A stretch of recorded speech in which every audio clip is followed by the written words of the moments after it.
Welcome to today's explainer. We're jumping right in to cut through the noise and decode something that sounds a lot scarier than it actually is. Cross-currency interest rate swaps. Instead of getting bogged down in all that heavy institutional jargon, we're going to look purely at the structural logic of how capital actually moves across borders. Because if you follow global markets, you already know that moving money internationally isn't just about exchange rates, right? It is all about friction. And that friction, it comes in the form of high borrowing costs, credit risk, and just plain access to liquidity. Today, we're exploring exactly how the major financial players elegantly bypass all of that friction. As you'll see, by breaking down the underlying mechanics, this complex, multi-layered financial instrument is really just a highly efficient, super logical strategy for moving money. Okay, let's dive into a classic corporate dilemma. I want you to picture an Indian company that's looking to expand globally. And to do that, they need a massive loan in US dollars. But there's a pretty huge catch. Because they're based in India, borrowing dollars directly from international markets, or US banks, carries a really hefty premium. They just don't have that home field advantage, No deep domestic banking relationships, no local US credit history to lock in a good interest rate. Now, simultaneously, look at the flip side. An American company needs Indian rupees for its own expansion into Asia. And just like the Indian company, they are hitting a brick wall. The American company doesn't have a domestic credit profile in India, so direct borrowing is going to come with those steep international rates and sovereign risk premiums. It's literally a massive toll bridge blocking both of their expansions. They each need exactly what the other country has, but the cost to get it directly is just completely out of reach. So what does this all mean? We've got two completely separate entities operating in totally different economic systems, separated by a literal ocean, yet they are facing the exact same barrier. They both desperately need foreign capital, and they're both staring down these exorbitant borrowing costs that would absolutely crush their profit margins. So, what do? How do they possibly bypass this mutual problem without taking a massive financial hit? Well, the answer is actually brilliant. They swap. Seriously, it is a beautifully simple, highly effective structural solution. Instead of fighting the current, paying those crazy foreign premiums, and dealing with all the friction of cross-border lending, they just decide to cooperate. They leverage what they already have to get exactly what they need. It's a real game-changer of a maneuver that turns a massive financial roadblock into a streamlined partnership. So let's actually break down exactly how this swap functions on a multi-million-dollar level, step by step. A cross-currency interest rate swap is actually exactly what it sounds like. It's a formal agreement where two parties literally exchange different currencies and their respective interest payments. Basically saying, hey, you have the capital access I need, I have the capital access you need, let's make a trade. It's a mutual exchange of local market advantages. They aren't just trading bags of money, they're trading the obligations tied to that money. And this completely reframes how we think about corporate borrowing. It shifts the entire mindset from, how can I borrow abroad, to how can I partner with someone who can borrow locally on my behalf? All right, let's look at the timeline and see chronologically exactly where the magic happens. Step 1. Both companies go to their own local banks. The Indian company borrows in rupees and the US company borrows in dollars.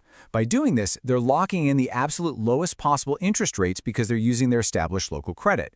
Step 2. They execute the swap. They literally hand the principal money over to each other. The Indian company takes the dollars, the US company takes the rupees.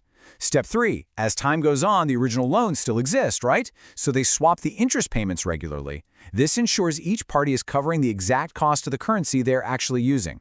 And finally, Step 4, when the agreement reaches maturity, they swap the original principal amounts right back. That way they can finally settle their initial debts with their own local banks.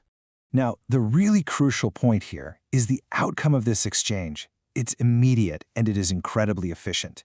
The Indian company gets the US dollars it needed, and the US company gets the Indian rupees it needed. But here's the kicker. Both entities are paying significantly lower borrowing costs than if they tried to do this alone. They've effectively sidestepped the expensive international rates entirely by piggybacking on each other's domestic market standing. The Indian company tapped into the US company's prime credit rating in America and vice versa.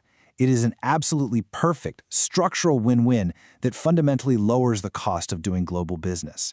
Of course, a deal like this requires a bit of ongoing maintenance. Throughout the entire lifespan of the agreement, there's this regular, looping exchange of interest payments.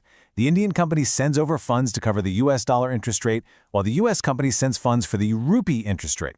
They're essentially paying each other's local banking bills purely because they're utilizing each other's local capital. It's just a seamless cycle of mutual obligation. Then, when the loan term finally expires, the music stops. They swap back the original principal amounts in full, clear their initial local debts, and the whole shebang is done. The structure holds perfectly together from day one all the way to final settlement. To put all of this into perspective, imagine you and a friend are borrowing books from your own local libraries, where you each get special resident discounts. But you want to read a book from their library, and they want a book from yours. Well, instead of both of you paying those super expensive out-of-network visitor fees, you just check out the books locally using your standard discounts, and then you simply trade them in the parking lot.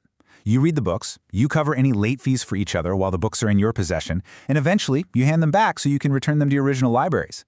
It's exactly the same mechanics, just, dealing with global capital and interest rates instead of hardcovers and late fees. Zooming out to the macro level for a second, I want to make it clear that this isn't just some niche theoretical idea. Who actually uses these? Commercial banks, massive multinational corporations, and even sovereign governments rely on these instruments every single day.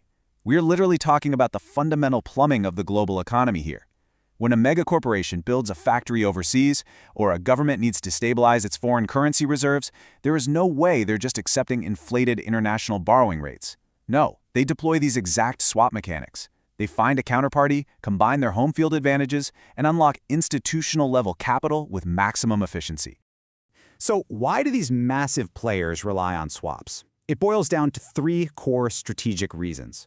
First, to drastically reduce capital costs, successfully dodging those foreign borrowing premiums we talked about earlier. Second, to manage currency risk. By locking in the exchange of money and the exact flow of interest right from day one, they completely insulate themselves from wild foreign exchange swings over the lifespan of the loan. They know exactly what's owed. And third, to guarantee access to foreign liquidity. Sometimes borrowing directly is blocked by strict local regulations or just a lack of credit history. This swap acts as an incredibly efficient, entirely legal backdoor to global capital. It ensures that cash flow is never the bottleneck for growth. Ultimately, it all comes down to lower costs and reduced currency risk. We started today with what looked like an expensive, friction-filled roadblock for two global companies. But by just mapping out the mechanics of local borrowing and mutual exchange, the solution became incredibly elegant. Honestly, finance rarely has to be complicated when you can visualize the underlying structure. As we said, it's really just plumbing. Finding the absolute most efficient, least resistant way to route the water exactly where it needs to go. So I'll leave you with this. If a multi-billion-dollar international hurdle can be solved by visualizing two friends trading library books, what other intimidating, complex systems in your own industry might suddenly become clear and manageable if you just took the time to break down the mechanics? Thanks for joining me on this explainer.